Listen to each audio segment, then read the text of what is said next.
Presentation on TNN, the Nashville Network.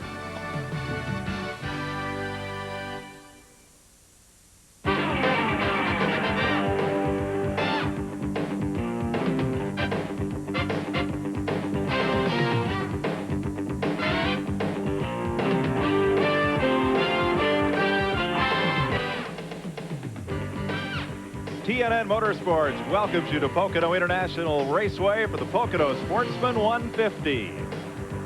NASCAR Super Speedway Sportsman Division takes center stage here at Long Pond, Pennsylvania, as these drivers in ex-Winston Cup and purpose-built late model U.S. sedans gain valuable super speedway experience as they look forward, hopefully, to a career in Busch Grand National or Winston Cup racing. On the pole, Gary Layton had a pair of top fives at Charlotte in May, and Marty Ward, who won here last July.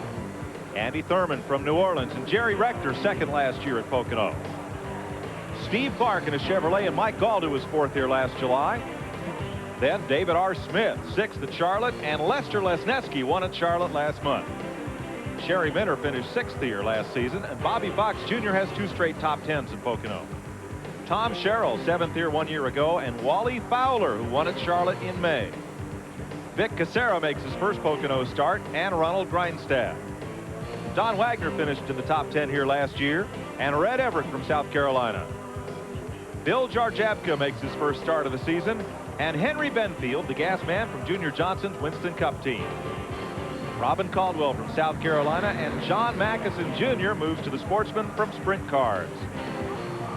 James Lamoureux makes his third start at Pocono. Junior Green, 29-year-old newcomer from upstate New York. Butch Mathis makes his first start of the year, and Russ Galindo in his second Pocono effort. Derek Countryman, Florida driver, makes his debut in the Sportsman division. Bobby Costa, his first Pocono start. And finally, Scott Cross, 32-year-old driver out of Maryland. Welcome to Pocono. I'm Mike Joy with Buddy Baker. Glenn Jarrett's on pit road for TNN today. Today's race, 60 laps, 150 miles. 27 cars will start today's race. Buddy, these cars run on short tracks. They run at Charlotte and here at Pocono and put on quite a show. Well, Mike, it's a good chance for these guys to really get on super speedways that they plan to make a future in later on in their racing career at about 300 less horsepower than a Winston Cup car. Two-barrel carburetor. They really get good experience without putting themselves in, too far out on the limb. One thing that they may be out on the limb on today is fuel mileage. 150 miles is the distance. Glenn Jarrett, can they make it without a fuel stop? Well, Mike, a few of them say that they're going to try it. Now, last year, Wally Fowler was flagged the winner of this race. He's in car number 4 today. But in a post-race inspection, he was disqualified for unapproved cylinder heads. He says he's going to try it. Also, number 17, Mike Galt, number 61, Sherry Minter, and number 95, Steve Clark, who starts 5th. They say they're going to try it. The rest of the guys say no way. Anytime they get a caution flag, say after the first 10 laps or so of the race, they're going to come in, top the tanks off. But those 4 say they're going to try it. Thanks, Glenn. We're set to go. There are 22 Chevrolets, 2 Buicks, 2 Oldsmobiles, and 1 Ford. That's the car of Henry Benfield in today's race as they come across the tunnel turn on this very unique speedway. Mike, you see the cars are starting single file here. That's a rule that they started. They started them double file for a little while, and they found out that they don't have the experience on the major speedways, so they started single file, and it's really helped out to keep the cars from wrecking on the first lap or second lap because they are spread out like that. NASCAR's posture clearly is this is a training division for drivers who hope to move up, because really there's no place else to get super speedway experience, is there? Well, this racetrack is a little unique anyhow. You run down this long front straightaway and you go into a one-groove racetrack going into turn 1. So this is a great idea for these guys to have this single file restart. Some of these drivers will move on to ARCA, others to Busch Grand National racing on their way to hopefully Winston Cup. Getting set for, and there is the green flag to begin 60 laps, 150 miles of racing at Pocono. The yellow car up front is Gary Layton, number 74, the pole sitter. Well, you see how long they stay single file. They're too wide going into turn 1 right now. Marty Ward down to the inside in that bright orange, number 97, looking for the lead at turn 1. Good clean start, single file. Ward has taken the lead. He's got a 3-car length advantage on Layton as they hit the Long Pond straightaway here. Mike, this is a straightaway pretty similar to the one at Charlotte. It's 3 different racetracks in one here. You have a super speedway front straightaway. You have a shorter back straightaway there. This is like a road course turn 3 here. You can see them going way up high near the wall there. Whoa! Layton almost caught the wall and moving up for second spot. Andy Thurman, number 31, on the inside. Takes advantage of the miscue by the pole sitter and moves up to second. Well, that was a good move on Marty Ward's part there. That's not a 2-lane road through there, and he just gave way up early in the race. He knows he has the fastest car because he started on the pole. Marty Ward in the Hooters Chevrolet, number 97. That bright orange machine is your race leader. Now in second, Andy Thurman. And dropping back to third, Gary Layton, that yellow number 74. 14-degree banking here in turn number 1. As you go down Long Pond to turn 2, there's only 8 degrees of bank, and turn 3 is nearly flat at 6 degrees. Well, you could see in turn 1 there, they run down on the apron in the middle part of the corner there. And the reason they do that is these cars weigh quite a bit. They're like 3,400 pounds. So when they go through there, they really get down on the bottom to give more racetrack and also set the car up so it'll come off the corner a lot cleaner. There's turn 2, and the battle is for second place, 74. Gary Layton trying to move back up and underneath the 31 of Andy Thurman. Now they hit turn 3, and this corner is virtually flat. See Gary Layton taking a wider approach off that corner. He's going a little too wide there. He needs to bring that baby back down as he starts down the front straightaway. What you try to do is hug the white line through that flat corner there and get a good run up and come off pretty straight towards the wall there. They'll have to deal with the white car. On the right side of your screen is Jerry Rector, number 81, who's had a lot of success in this division at Charlotte. Rector takes over third place going into turn 1. And you can say he's carrying the mail because that's exactly what he does. He's a mail carrier and also the Sportsman champion from last year. Glenn? Well, Mike, Jerry Rector has also had a good bit of success here. His only win in the Sportsman division came here last year in this race. He is the defending champion. As I said, Wally Fowler was flagged the winner, disqualified post-race inspection. Jerry Rector was the winner of the race. He really likes it here at Pocono, and I told him I wouldn't say this, but he's really carrying the mail. That's what he does in real life. He's a U.S. mail carrier. Battle a little further back. Sherry Minter on the outside, giving way to number 4, Wally Fowler out of South Carolina. Change of position there. We'll complete 3 laps this time by. The bright orange car of Marty Ward is your leader here at Pocono. Andy Thurman runs in second. Jerry Rector is third. Welcome back to Pocono, the NASCAR Sportsman 150 on the speedway here. Winston Cup type cars with the older Monte Carlo and Thunderbird bodies and 2-barrel V8 engines. Mike, these things run a lot faster than you think you're running. You look at them down the back straightaway here, and they look like this is a huge racetrack, first off. But look at them when they start in the corner here. I mean, these things are really booking through here. They're picking up great experience for later on. Look at a number 98, Lester Lesneski, middle of your screen, and on the right side, that is Mike Galt, number 17. They're racing for 6th and 7th. Marty Ward with about a 6-car length advantage. Here's 95 just ahead in 5th place. That is Steve Clark. Lesneski's a great racer. He starts back in most of these races and always works his way up to the front. In Charlotte, he was a factor in every race there. It seems that he really understands how to draft and make the best of his race car. Henry Benfield has spun his Thunderbird. Gets it back underway. That's coming out of turn number 2. A little damage to the front spoiler. Otherwise, no problem. The North Carolina Highway Patrol on the doorpost don't think they can help him here. There's 31, Andy Thurman, trying to hold on to 2nd place. Jerry Rector is the man right behind. There's Rector. Chevy Monte Carlo. Well, you can see the aerodynamics working on that car down the back straightaway. The hood was just flapping around there. It's really getting a lot of downforce there where it, you know, gets fresh air from the outside there. Threw a bit of dust from Henry Benfield's spin. Let's check with Glenn. Well, hey, Mike, you know, you talked about the spin that Henry Benfield took. That could be very expensive. Now, Ken Schrader is the main sponsor on that car today, and he told Henry that if he finished in the top 5, he'd give him a $5,000 bonus. So Henry just spent a lot of money.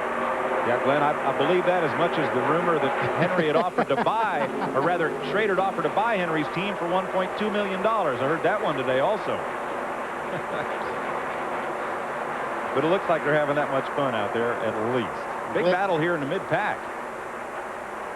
One car moves around Sherry Minner's machine there as they work their way down to turn number 1. Sherry's caught on the outside. Now she's back down on the low side, but going in that corner, you don't want to be on that outside because it's a lot of racetrack out there, but it's unusable. As you can see from the black marks through the corner there, everybody runs the low part of the number 1 and 2 corner.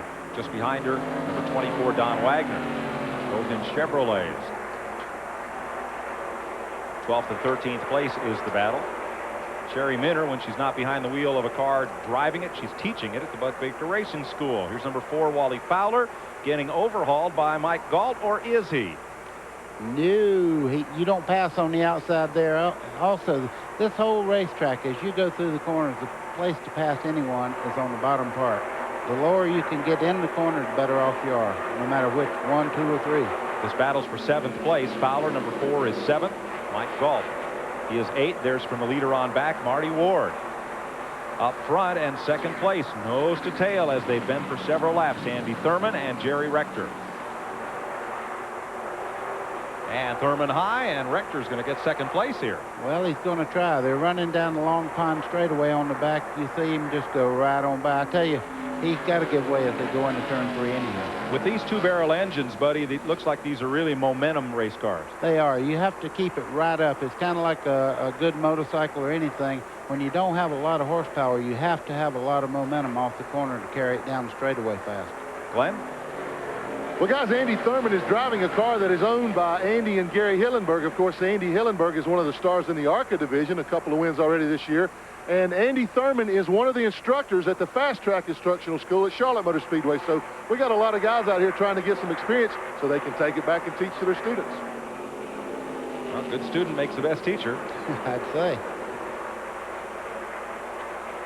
Well, Marty Ward says he's not going to wait on anybody. He's out there about 7 or 8 car lengths ahead of everybody. You can see why. Look how well this car gets in the corner, right on the bottom, all the way through the corner. Now you start letting it drift out a little bit, make a nice wide approach off the corner and down that back straightaway. Well, buddy, I'm a little surprised. That turn 1 is banked 14 degrees, but they go in there and they run down on the flat on the apron going in. Mike, you wouldn't believe it. You need to go down there to make the car looser. If you go in the high side of the racetrack, it actually wants to push towards the outside wall. So what you're trying to do is keep the car on the bottom and let the back end kind of kick out so you can get a good run off the corner. There's 2nd place, Jerry Rector. 3rd place, Andy Thurman, and Lesneski is right there. I think Lesneski, boy, that's an easy name to say, huh? I tell you, he's faster than I can say his name. He's coming up through there right now and doing a fine job. You see that car is really tracking through the corner. And a lot of times, you know, people say, well, he doesn't qualify very well. A lot of times, a good qualifying car is not set up for the race. A lot of times, a good car that gets good side bite and all won't run for 1 or 2 laps. It's good for the long run. Looks to be about to make a move on Thurman. Drops down low. Oh, baby, he don't want to do that. A little too late. If you touch him there, he's gone. You see all them black marked folks? That was put there by the best drivers in the world. 4th place and 3rd is the battle. The 2 black cars. Lesneski out of Porterville, California, where Dick Brooks came east to go Winston Cup racing from. 36 years old, Mark III Insurance, Loctite. Sponsor that 98 car. They're 2.7 seconds behind the leader. Number 31 there, Thurman out of New Orleans. It's his 3rd race here at Pocono in the Weight Watcher Chevrolet of Gary Leffler. I was just fixing to say Thurman might as well quit looking in that miracle. Lesneski's on his way. He's looked to the inside 2 or 3 times. He'll run out of patience here in a second, stick it on in that corner underneath him, and I just hope they don't make any contact when they start in. All right, there's the Akita Chevrolet of Thurman, number 31. As Marty Ward continues to lead here at Pocono. Jerry Rector in 2nd and 3rd, held down by Andy Thurman.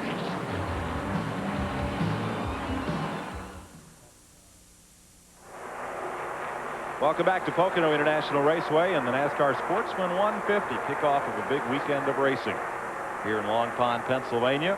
Good battle over the tunnel turn. Andy Thurman, 31. Lester Lesneski, number 98. What's the cost to build one of these cars, buddy? Boy, you know, probably what everybody's done. I would say 90% of them. You see Lesniewski getting in the corner quite a bit better, but Thurman's getting the drive up off the corner. Now as they come out, you see he set him up now. If he's got the car down the straightaway to make the pass, they're running side by side as they come by the start-finish line down in turn 1. He'll make this pass going into turn 1 finally.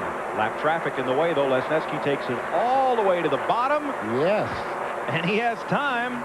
And the position. Third place. Makes me look pretty good. So Lesniewski's number 98 takes over third. 31 Thurman drops to fourth. And your pole sitter, the yellow car of Gary Layton. Gary Layton had finally, he got a wake-up call just then while they were running side by side. You see him making the move on the inside right now. And runs out of time before they get to the tunnel turn. Let's say, what do you imagine it costs to build one of these cars? Well, what they do, they buy somebody's old Winston Cup car. They're sitting around and you know, they make real good cars. This is the Monte Carlo. Both of these cars are Monte Carlos, and they were great race cars. They had terrific downforce, good wide track on them, and they make good cars for this type of racing. So they go and find one somewhere that somebody, you know, got in the back of the shop and fixed it up. I'd say probably a third of what it costs to build a Winston Cup car. So you could be out here racing for, what, $25,000, $30,000? Oh, yeah, easy enough. Great. Yeah, 25 to 30,000 would put you right in the race here. Single file for the moment with Marty Ward out in front. He has now opened up about a 12-car length advantage on this pack. Well, I tell you what, they're getting a lot of people wanting second and third and fourth place. So you see right here, that's your pole leader, Gary Layton there. He's coming up, and I just noticed that the 4-car of Wally Fowler's beginning to rumble just a little bit just behind them there. That would be 4th, 5th, and 6th. Back behind Marty Ward, the 81 of Jerry Rector, and the 98 of Lester Lesniewski. Well, Marty Ward's in another precinct as far as how he's running right now. Got his own area code. Flying, you're right. But from there back, it's a pretty good race.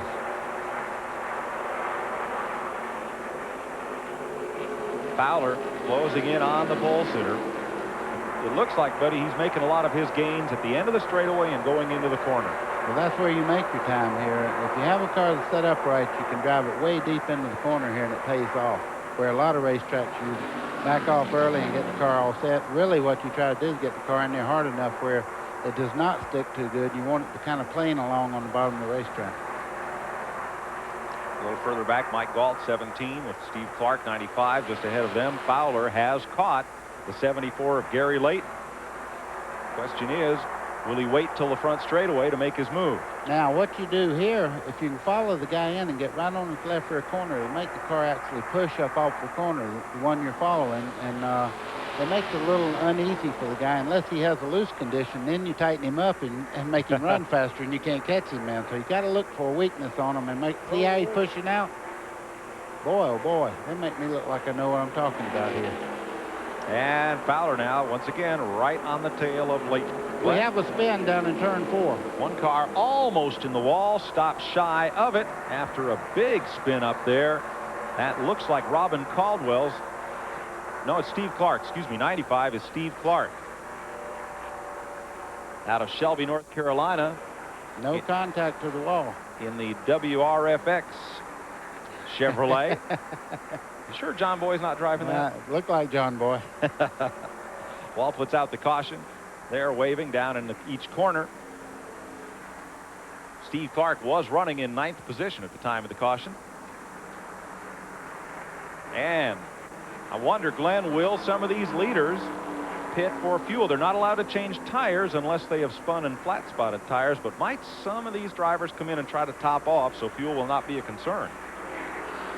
Well, yeah, I'm in the leaders pit right now, Mike, and they're definitely coming in. Marty Ward has led every lap so far, but they told me before the race started that any time after lap 10 that they got a caution, they were going to come in and top off with fuel.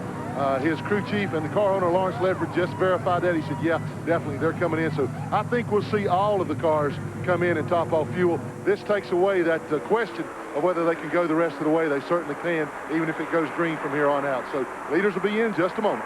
2 years ago here, Jerry Knowles ran the entire 150 miles without a fuel stop to win. I don't think you'll see anybody change tires. I think it'll just be a flash and go, because these cars, it was questionable whether they could go the whole distance. So now it's up to the crew chief to know how much to put in there to go the distance.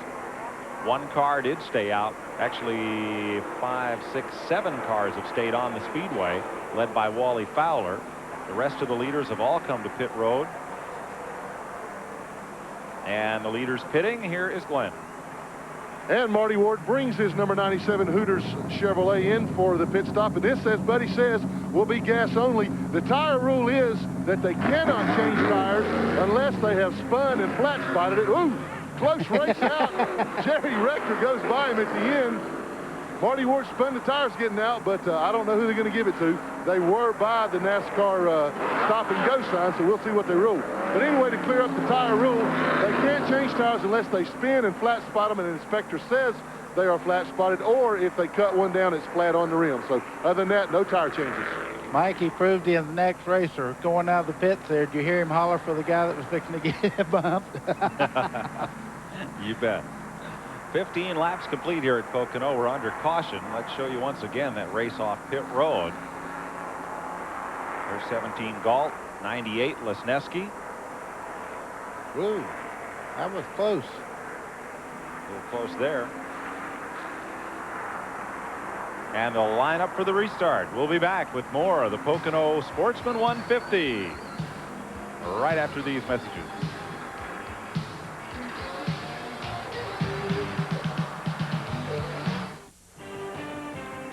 Welcome back to Pocono International Raceway as the pace truck pulls in and we get set for a restart. Down to the pits, Glenn Jarrett.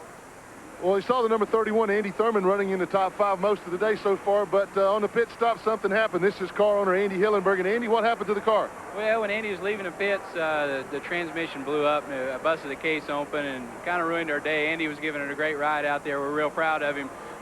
He's been doing a good job for us. He teaches at our driving school at Fast Track, and he's just been doing a great job for us. And doggone it, we got him broke, and maybe we can get him back going up front in July.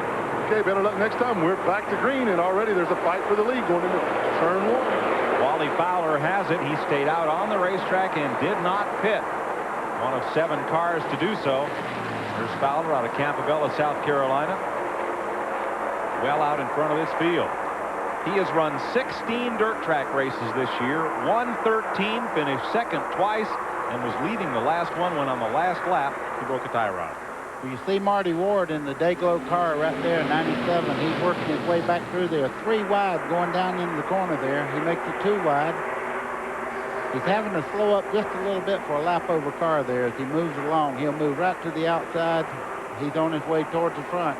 Easy car to pick out in traffic, Buddy, but just ahead of him, number 81, Jerry Rector, is leading that charge to the front through the group of cars that did not make pit stops. There's Lesneski, the black-orange numbered car, almost getting together.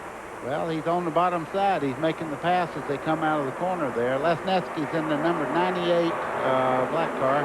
This is Ward going down the front straightaway. Passing Don Wagner in number 24. Ward in that bright orange Hooters machine. Chasing Jerry Rector toward the front of the field, where Wally Fowler has opened up a huge lead. There's Fowler.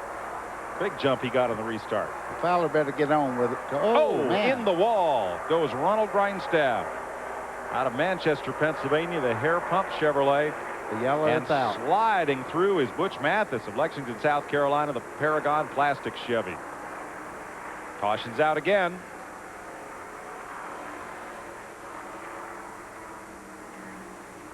Back up onto the racetrack comes Mathis. And also 62 Grindstaff's going to make it all the way around. Second caution of the day. Little damage there on the 42 of James Lamoureux.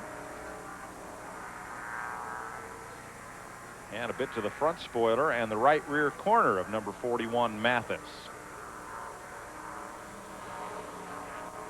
And once again, the all-terrain vehicle. Yeah, the pace truck is back out. Here's what happened.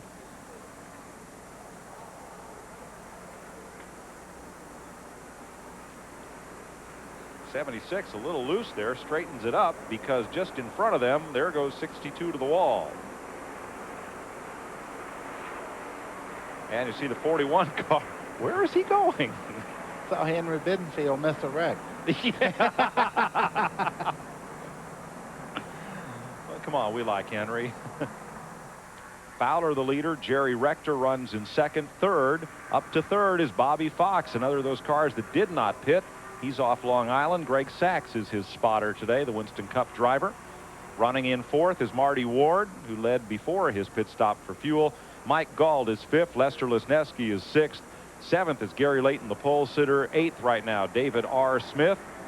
Ninth is number 14. That's Vic Casera in his first Pocono start. And in 10th, number 15, Bill Jarjabka as the green waves. And look at them, 5 wide, buddy. Oh, boy, I tell you what, they learn real fast. This looks like the Winston Cup start here where they get 4 and 5 wide down in turn 1. But watch them funnel down to a single file when they get in the corner down here. Fowler on the point. Fowler, Rector, and Ward, the front three. The battle is for fourth. Lesneski trying to get underneath. Won't do it there entering turn 1.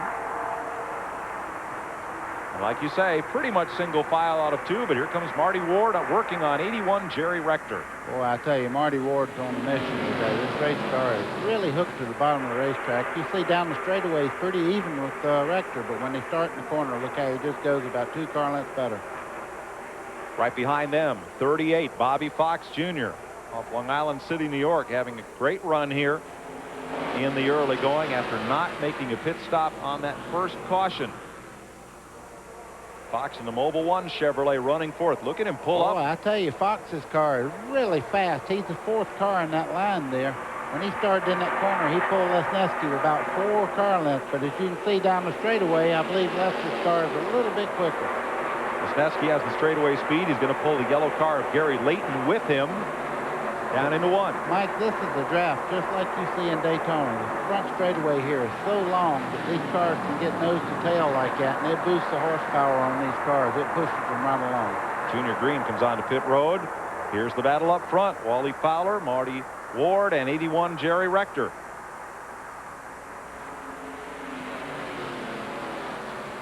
Let's go to the leader's pit. Here's Glenn.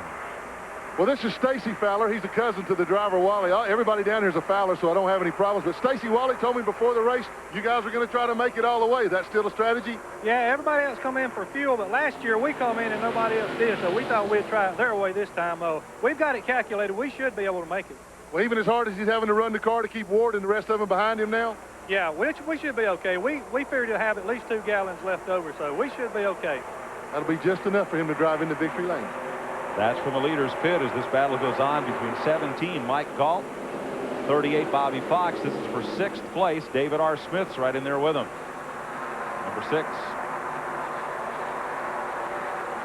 And they're going to overhaul the number 38 of Fox.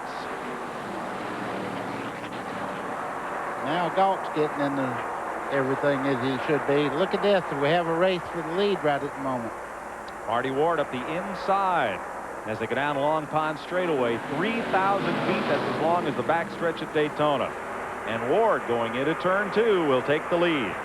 Yeah, Fowler might as well realize you can't go in there too wide. You have to single file.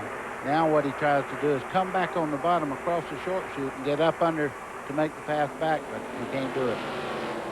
There's Layton right on the back of Lesneski. Look at Lester, how he goes in that corner. That 98 car is really fast. He's 4th in the lineup right now.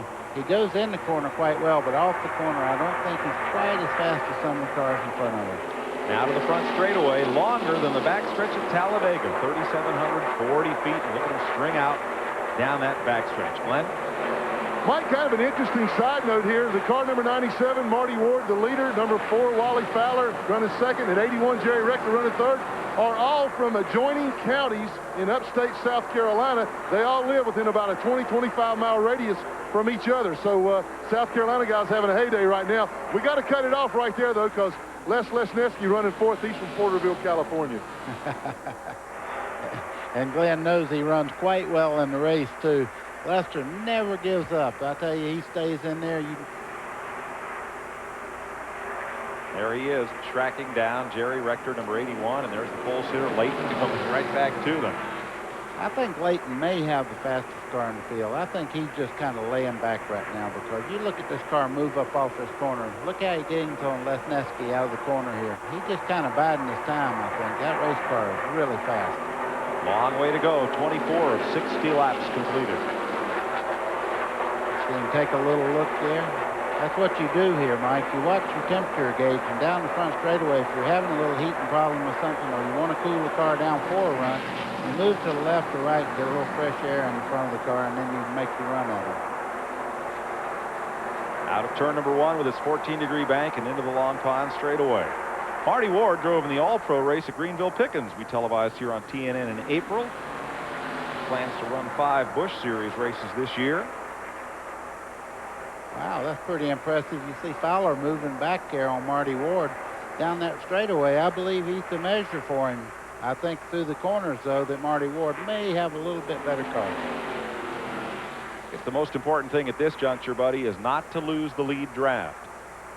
Yeah, that's the whole thing. A lot of people look at this racetrack and they say, well, it's got flat corners, and they kind of put it in perspective as a short track. But, man, when you have straightaways as long as you have here, drafting is everything.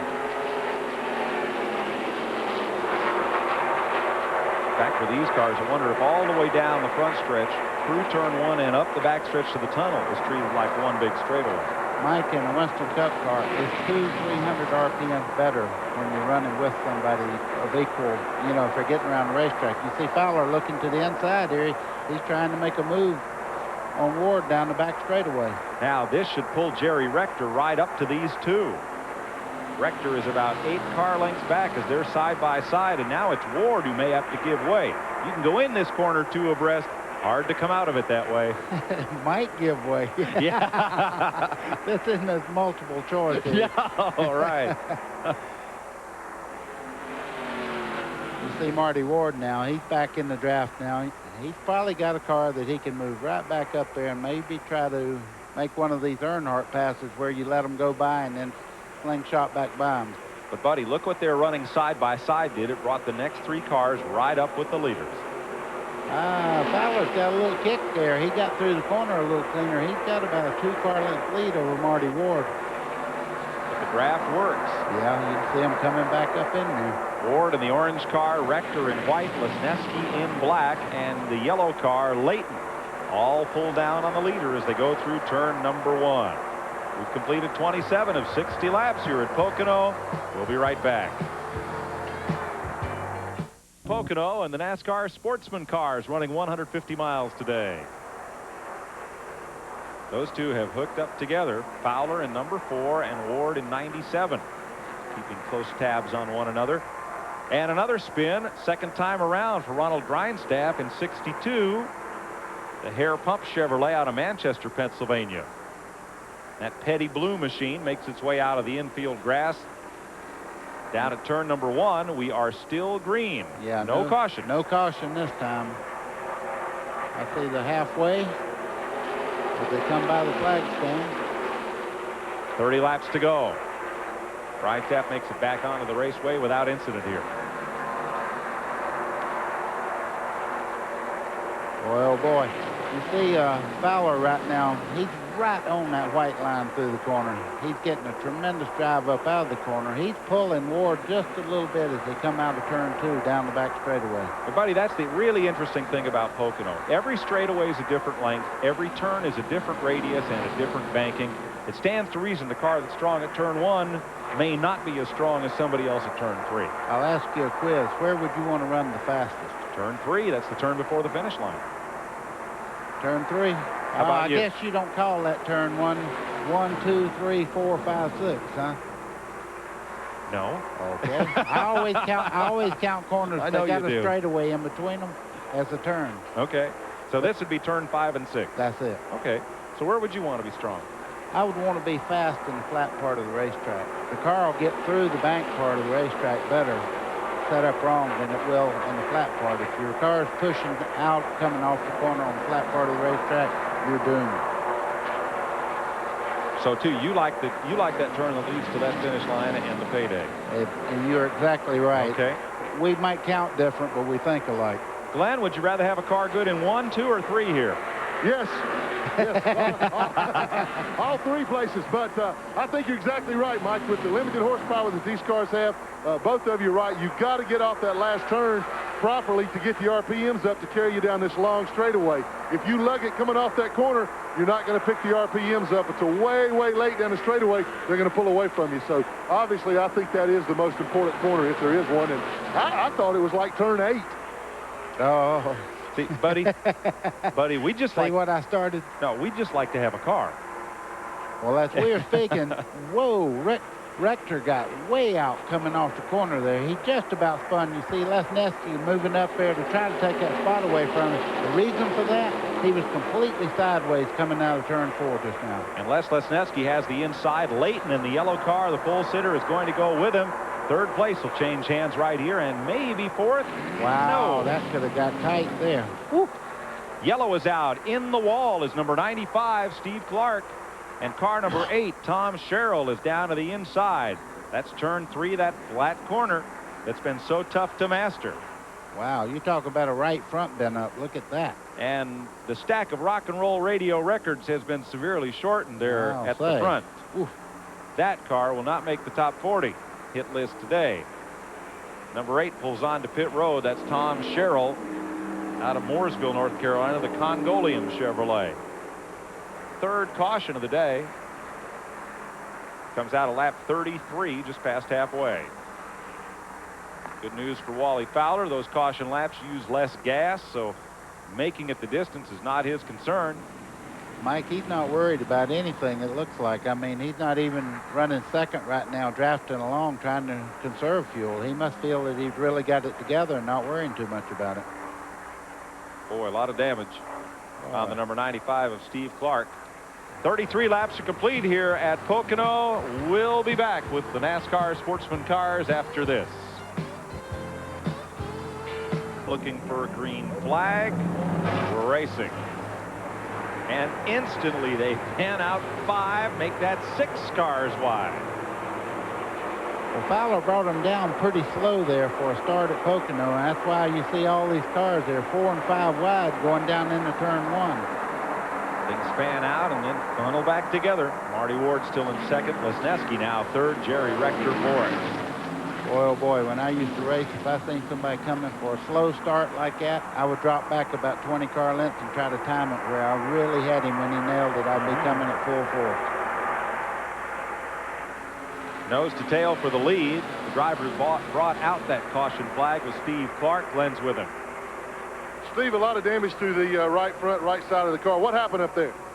Just got a little loose coming into 3 up there. Another car got up underneath of me, and I went in a little bit high, and I tucked it down low, and I just lost it coming off of 3 up there. It's pretty slick up there right now.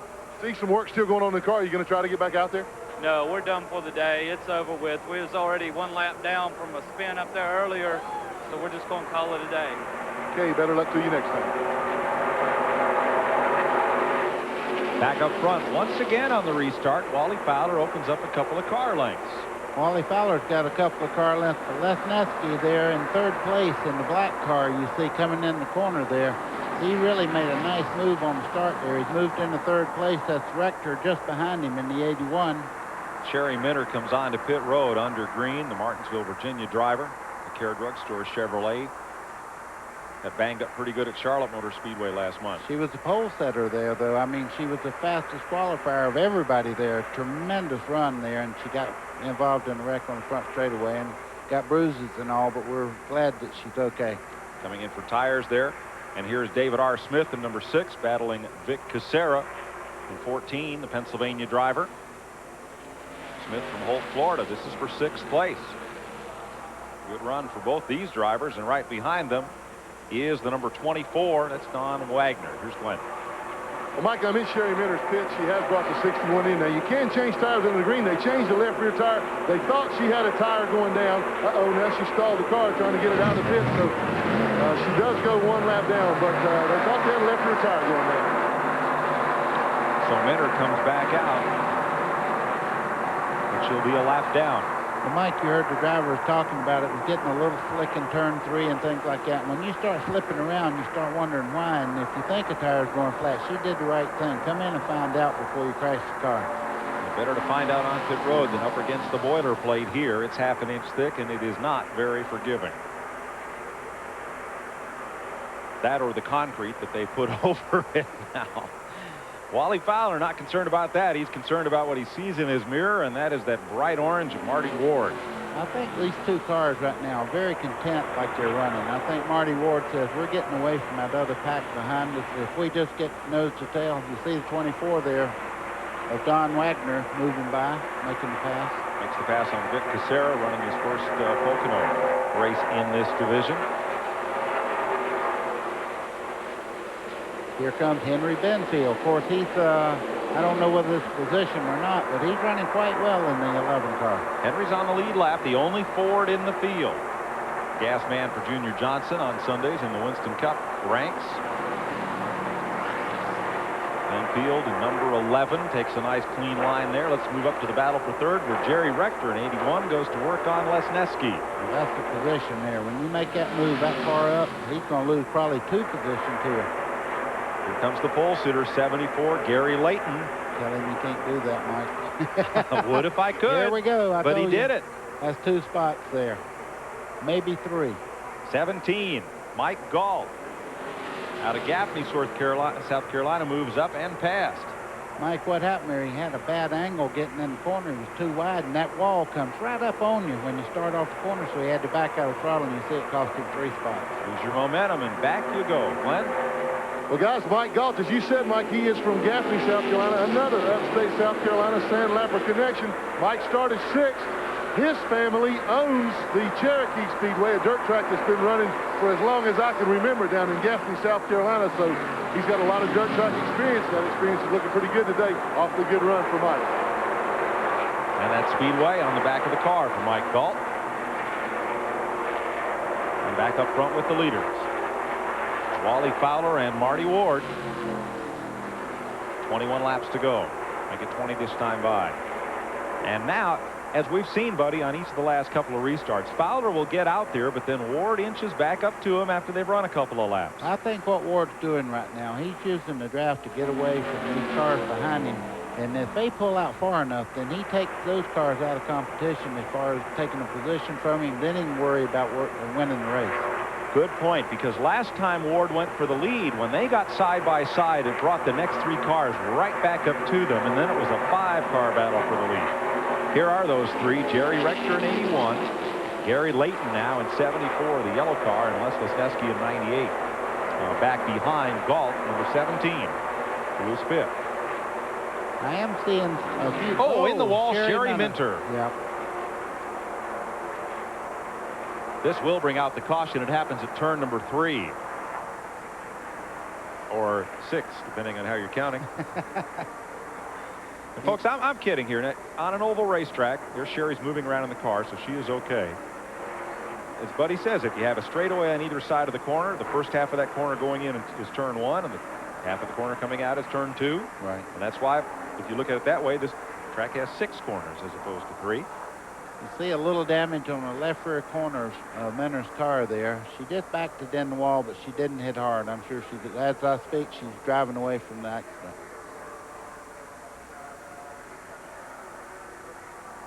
And the car doesn't look to be too badly damaged. Mike, she's got a pretty good tire mark here on the door, so she might have had a little bit of help on that move there. You don't ever say cosmetic damage when a woman's driving the car. No, that's corrective surgery. Wouldn't say that. Glenn? Well, Mike, you know, we reported that Sherry Minter had pitted and changed the left rear tire. They checked the air pressure on it. It was not going down. It did have a lot of rubber buildup on it, and therefore it was skating a lot. She thought it might be going down, but that was not the problem. They're going to have to look a little deeper now. Of course, she's got some left rear damage to the car, but obviously there was still something wrong with the car. She's bringing it in right now. We'll try to find out what that problem was and report back to you. 41 laps complete. 19 to go here at Pocono. Will it be Wally Fowler, who has been out on the racetrack the whole day, or Marty Ward, who made that stop and go, fought his way to the back up to the front of the field? Jerry Rector, number 81, right behind, or will the pole sitter, the yellow car of Gary Layton, be able to fight his way back up front?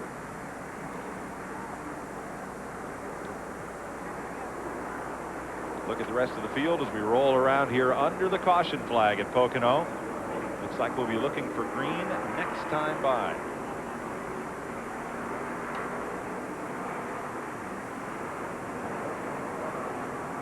Pace truck begins to stretch out the field. Good boy, pace truck. Fowler on the point, and Sherry Minner's car still sits on pit road as they correct some of the damage there to the left rear of the car. Wally Fowler cleaning and warming his tires. Cleaning mostly. On a racetrack like this, when you run around slow, it picks up all the debris on a hot tire and just kind of like a pancake effect. It just kind of starts building up all the debris that you run over.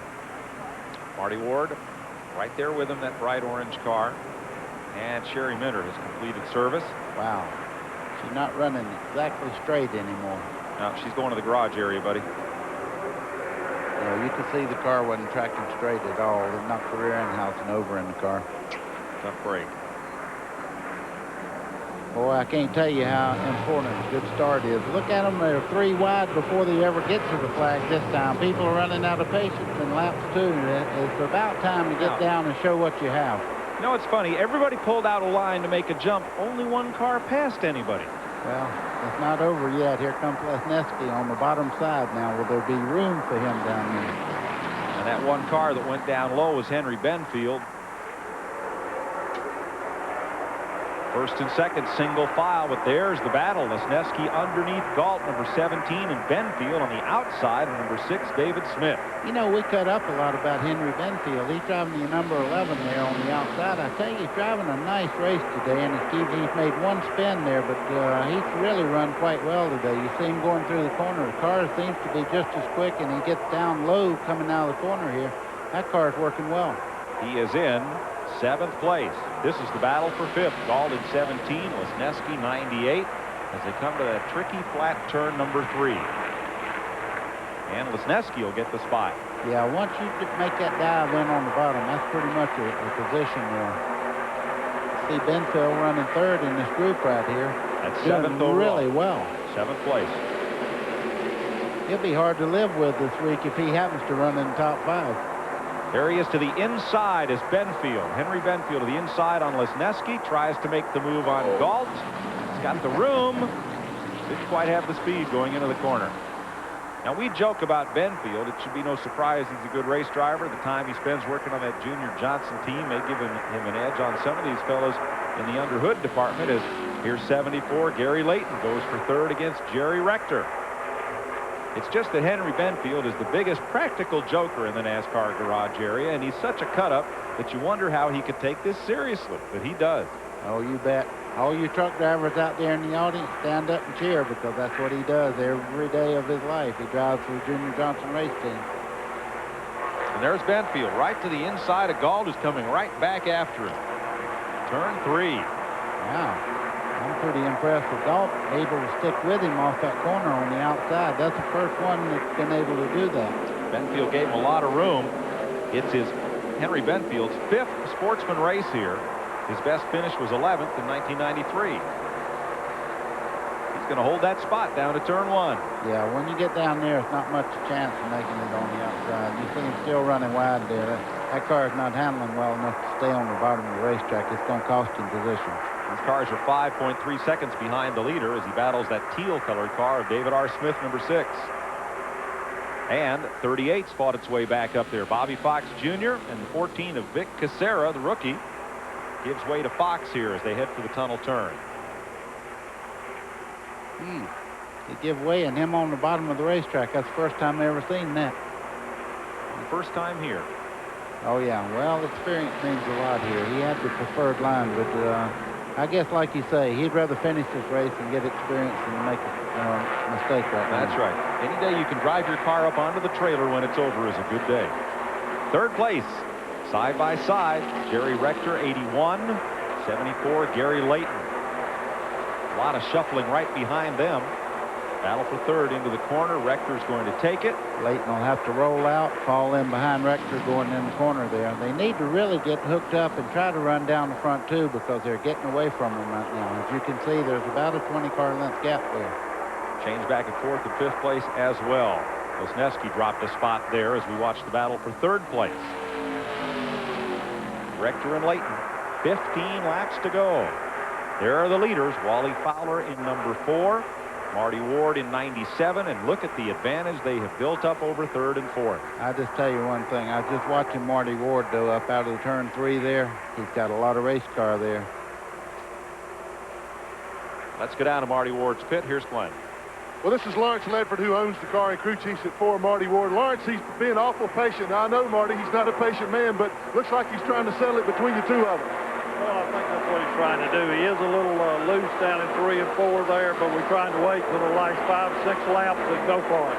Does he think he's got enough to get by Fowler? It'll be close. I don't know. We just have to wait and see. Well, he made a comment just then. He's a little bit loose in 3 and 4. What he's trying to do right now is not overheat the tires, because that situation gets worse if you run it really hard. So he can sit there in the draft, drop back just a little bit, and that'll tighten his car up going in the corner, and wait for that last run, just like you were talking about.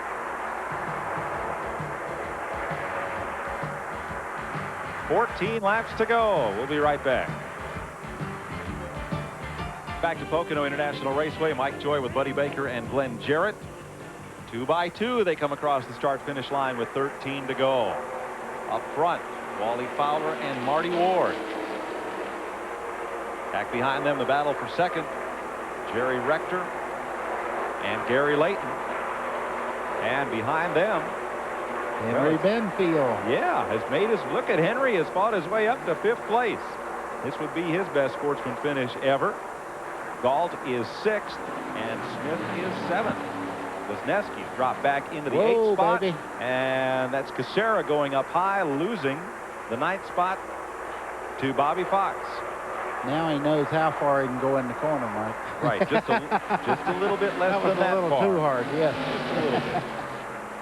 Pocono International Raceway, when it was built to emulate 3 different IndyCar racetracks. That's turn 2, the tunnel turn, trying to duplicate the banking and cornering of Indianapolis, as there is the change at 3rd place, number 74, Gary Layton, and trouble at turn 2. One car has spun. That is Jim Lamoureux. The yellow is out. And he has shortened up his number 42 Chevrolet, the Sportsman Club Chevy, out of Sweet Valley, Pennsylvania. Mike, this is something the leaders did not want to see happen. That brings all the cars up now. Everybody's back in the lead draft. They had broken away, and it was pretty much a 2-car show. Now it's who wants it the most. That's it. Lamoureux was running in 13th position. And it'll be the 5th caution on the day.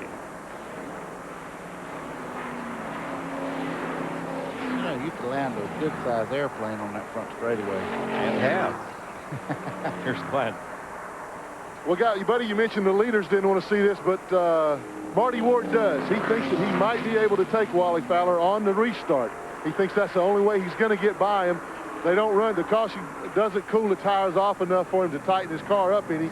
As Lawrence Ledford said, it was a little bit loose. So Ward's looking for this chance maybe to get that lead away from Wally Fowler on the restart.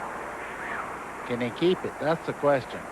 We'll find out. There are 12 laps to go here at Pocono in the Sportsman 150. TNN's coverage continues after this. The pace truck is in, and they're going to look for the green this time with 10 laps to go. Your leader is Wally Fowler. Marty Ward is 2nd. Jerry Rector is 3rd. Pole sitter Gary Layton is 4th. Mike Galt trying to battle with Henry Benfield there for the 5th spot. Lester Lesneski and David R. Smith. Green flag waves. Now look. 10 long laps to go. And there's 8 cars wide. It's feeding time in the aquarium. Everybody's coming towards this. I'm telling you, look what a line up there. There were 6 wide there going down toward turn 1. There's only room for 2 lines into this corner. 3 wide entering the corner. Squeezes down to 2. And Rector's on the outside. 6 is loose. That's Smith. He may hold the spot there. Boy, Benfield got shuffled way back. From 5th back to 8th. Good. Henry, you're going to have to do better on restart. Galt up underneath the number 24, which is... Galt makes a move going into turn 3. He should be able to make his pass without much trouble. At 24. There we go. That's what... Real loose. Mike, that's what you get for running wide in that corner. Yep. Oh, trouble. The rookie Casera is in it. So is Red Everett, number 22. And for the second time today, that's 41, Butch Mathis. Oh, ugly. Man. Red Everett, 57 years old. And evidently out for the day out of Fair Forest, South Carolina. Crashed in flames of Charlotte last year. Made the cover of Stock Car Racing magazine. Not the way you want to be the cover shot. You seen Red Everett cut the switch off on his car. He looked down and he could see the car was running awfully hot there. It was smoking out of the tailpipes also. He busted the radiator on that car. Climbing out, Butch Mathis. The Lexington, South Carolina driver, the Paragon Plastic Chevrolet. Let's show you what happened. There's Lesneski, left side of your screen. Oh, it was Casera, the rookie driver, who spun. Wow. Gets T-boned. David R. Smith hit him right in the door. And there, 22, Red Everett piles in. And the 41 kind of backs into it, Butch Mathis. Wow. Tough break for Casera. He had a good top 10 run going here. Here's another look at it. You see Casero get sideways there, and I mean, he's hit right in the driver's door there. 22 had nowhere to go. All you do in smoke like that, you can't see where you're going because of the tire smoke off the other cars. He just drove in there and boom, right in the back of another car. The good thing for Casera is he was still moving at very high speed when Smith popped him in the left rear wheel there, so not really a very hard hit there at the driver's compartment. That one's a candidate to go behind the wall too. I don't think they're going to fix it. The clean burn Oldsmobile number 14. Trying to pull the sheet metal away from the tire. And they're looking for damage underneath the number 22 of Red Everett. He stays in the car and awaits the wrecker. Safety crews having a workout today. I'll say. And we have 9 laps to go. We'll be back to Pocono International Raceway at Long Pond, Pennsylvania after this word. And for what we hope is the final restart of the day. There will be 4 laps to go when they come around. And Glenn Jarrett is counting his pennies in the Wally Fowler pit. Well, Mike, the crew is. They're all intently watching to see if Wally can hold him off on this restart. This would be his biggest payday ever if he'd win this race. He'd win, does anybody know how much this race pays to win? $3,600! I guess they do know how much it goes. Wally, you better hold on, buddy. They're counting on you. Looked like Richard Dawson there playing Family Feud. Oh, man. And now the Fowlers from South Carolina. All right, set for the restart. It'll be 4 laps to go. Wally Fowler in number 4, that bright orange nose peeking out at Marty Ward. Boy. And here they come. Oh, 8 abreast this time. Wow. I wouldn't be too sure somebody don't get a black flag out of that jump. Look at the black car, Lesneski. He picked up a couple of spots. Right in the middle of that pack is Galt, the black car number 17, but the 2 leaders stay hooked up nose to tail. Jerry Rector in 3rd. Lesneski is 4th on the inside. Galt is with him. And it's 5 cars battling. That's Benfield in 11 and 74, the pole sitter in yellow, Gary Layton. Yeah, they didn't get to jump on Benfield this time like they did before. He's really moving up. You see him, he's the 2nd car on the inside here. Before he was shuffled way back. This time he got to jump on them. And he's got the preferred line along with 98 Lesneski. They're going to carry it in there 2 abreast. 17 Galt on the outside. He's high, but he's going to get that spot. Whoa, he's in the baby. dirt. He's okay. Lesneski, though. Now you see Benfield making a move on the inside, but it's 3 wide going in this corner. Somebody has to give, folks. This won't work. Gary Layton way low, and they almost take the nose off Galt's car. Here comes Bobby Fox, the Mobile 1, number 38. Picks up 2 spots on that interchange at turn 3. Wow. 3 to go. Number 8, Tom Sherrill, trying to battle back up with that group. You know, Marty Ward was hoping he could get a jump on that restart and get ahead of Fowler there because he said if he's going to pass him, it's got to happen on the restart. He does not think he has the car to beat him. But, you know, drivers will tell you a fib when it comes right down to it. All right, first and second are just 2 car lengths apart in the Long Pond straightaway. 2.5 laps to go. A little further back, here is 4th and 5th place on back. That's Lesneski in 4th, number 98. And the yellow car of Gary Layton in 5th. Layton will make this pass going in the corner. Lesneski's car is real good on cold tires, but as they get hot, he starts pushing out off the corner. Bobby Fox, 38, moving into the picture, along with Henry Benfield and 17, Mike Galt. Up front, though, it's heating up. 2 laps to go. Well, I believe Marty Ward's going to make this thing a race right down to the end, because you see him just tucked in there. He's drafting along. He's trying to take Rector out of the fight there. Right now, he's trying to build up a little cushion before when he makes it too wide down the back straightaway. And I would say that'll probably be the white flag lap. I would guess Marty Ward in 97 does not want a mirror full of Jerry Rector as he tries to settle this with race leader Wally Fowler. That's exactly right. I'll tell you what, Fowler, though, he's bad to end up in first place at this racetrack.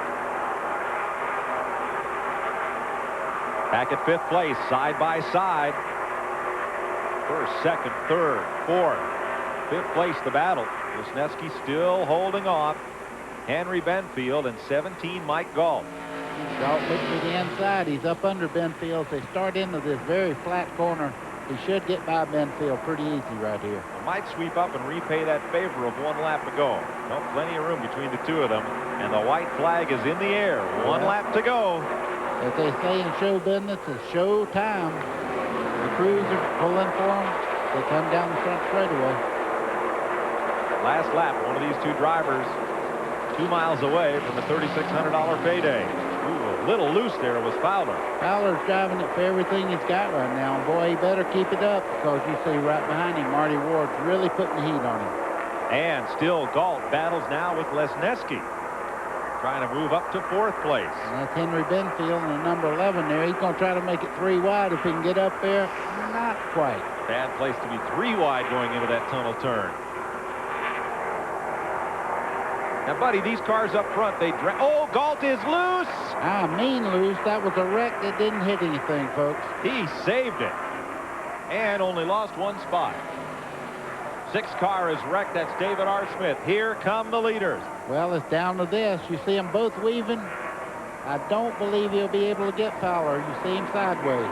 And Wally Fowler of Campobello, South Carolina, makes it 2 in a row over Marty Ward. Benfield hangs on to beat Bobby Fox to the line as Galt got a miraculous save to hold on to 5th place behind Lesneski in 4th. 3rd place, Jerry Rector. Mike, Fowler had the preferred line off of that corner. You could see Marty Ward get sideways coming up out of the corner. That was just what he didn't want to do, is break the rear wheels loose. Great finish as Fowler beats Marty Ward by just a car length and a half here at Pocono. We'll be back. Victory lane, Wayne Fowler Sr., the car owner, Marshall Fowler, the crew chief, and the driver, Wally Fowler. Here is Glenn Fowler Jarrett. Hey, and Mike, don't forget Walt Fowler here. This is the boss. He's the main man of all of them. That's Wally's young son. Wally, you told me earlier on you weren't going to stop. You didn't. The strategy paid off. You got out front and stayed there. But, man, it had to be nerve-wracking those last few laps. Them last 3 or 4 laps was tough, I tell you, especially that last one. Marty, I thought he had me coming through the tunnel turn, but I was able to hold him off. But, you know, it was a good race. Well, it looked like that your car was handling a little bit better than his. He might have had a little more power down the straights, but you were getting through the corners so much better you could hold him off. Well, I felt like I was going through the corners better, but he drive in on me going in the corners. That's where he was beating me at. And, of course, I just cooled it a little bit. I didn't want to overdrive myself. It ain't often I run on a track this big, you know, so I just cooled it. Well, congratulations. You cooled it, got you here in victory lane. Congratulations to you, all the crew. Great work, guys. Great call from the pits. And remember, this man still needs a sponsor. He's a winner. Mike Joy? Thank you, Glenn. Congratulations to Wally Fowler. Marty Ward finishes 2nd. Jerry Rector is 3rd. Gary Layton, the pole sitter, 4th. Les Lesneski, 5th. Mike Galt, Henry Benfield, Bobby Fox, number 8, Tom Sherrill, and number 65, John Mackison, your top 10. Fun race, buddy. Oh, it was. You know what? I've noticed one thing about racing. You don't have to have 700 horsepower to have a good race. And these guys did everything you could do to put on a good race today. Everybody walks away very safely, and that's very important in this type of racing. Well, great battle, and I think we saw the type of drafting and strategy, not just for the lead, but especially that battle for fifth. I mean, the lessons learned here by these drivers to follow them in this division and throughout their careers. I mean, it's not easy to handle a car at 150 miles an hour. Alan Kulwicki, the former Winston Cup champ, said, first I had to learn to drive fast, then I had to learn to drive fast in traffic, then I had to learn to drive fast for 500 miles. And also, these guys are learning what to tell their crew to make it better for the next race. And every time they come to Pocono, they'll be better and better. And this race, sportsman racing, is very important. So Wally Fowler picks up his second victory of the year. He also won at Charlotte. There it is. 2 car lengths over Marty Ward. For Buddy Baker and Glenn Jarrett, I'm Mike Joy. So long from Pocono International Raceway.